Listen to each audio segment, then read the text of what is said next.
It was scary because you saw something yourself? Yes, little object hovering. It was quite big actually, and then there was little ones all around it. I felt scared because I've never seen such a person like that before. It was scary, why? What made it scary? The eyes looked evil. Evil? And what was evil about?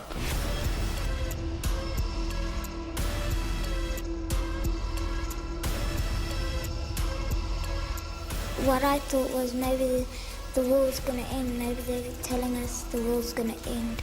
It was like in the world, all the trees will just go down and there will be no air and people will be dying.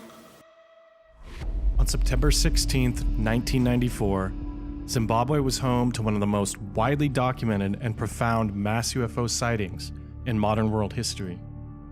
The incident occurred at Ariel School in Rua, a small agricultural center located 22 kilometers southeast of the capital. Over 60 students ages 5 to 12 reported that they saw multiple UFOs and even interacted with alien beings on their school playground.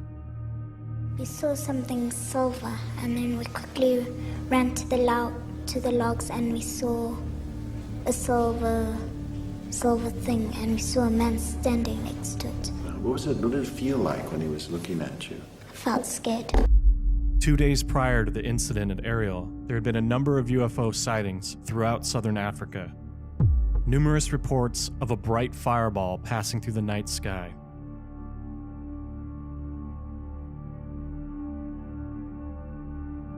On the day of the encounter, the children were outside playing for their mid-morning break. All of the teachers were in a staff room for a school-wide meeting. Okay, we were in a staff meeting and we just heard them screaming, ah, and then they were here, and a child can't make that up.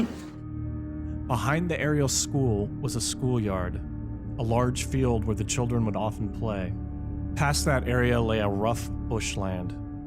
The children weren't allowed to play in this area due to the dangers of snakes and spiders. According to the testimony of the children, a large silver craft descended from above.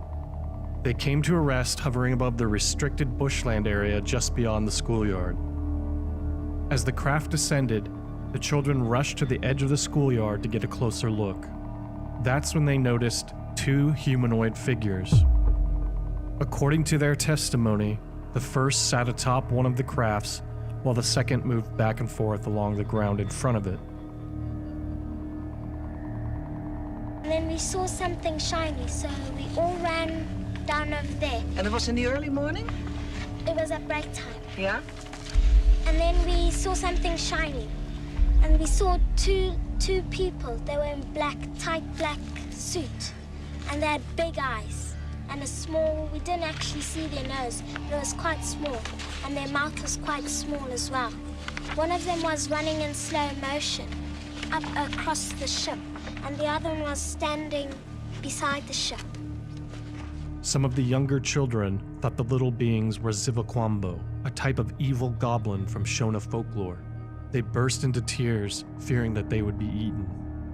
The children described the beings as being about 1 meter tall with pale gray skin. Their eyes were large and emotionless, and their nose and mouth were hardly discernible.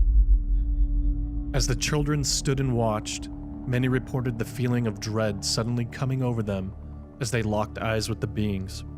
Apocalyptic images of a hellscape world dying from neglect and ecological destruction flooded their thoughts.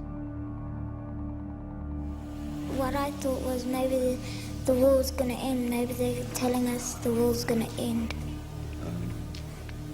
Why do you think they might want us to be scared? Because we don't look after the planet, the area properly. John Mack was a well-known Pulitzer Prize-winning author and a professor at Harvard University. Mack had a long-standing interest in UFO encounters due to his extensive research into the subject matter. He had conducted a study of people who had reported having alien encounters or sightings of UFOs. His initial approach to these encounters was as an adamant skeptic, believing the people he interviewed to be mentally ill. However, he soon became convinced that many of them were describing real experiences. He quickly took an interest in the Ariel event and the children's account of what had happened. And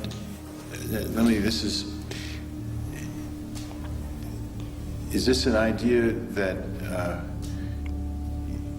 you have had before, that we don't look after the planet properly in the air, or did this idea come to you when you had this experience?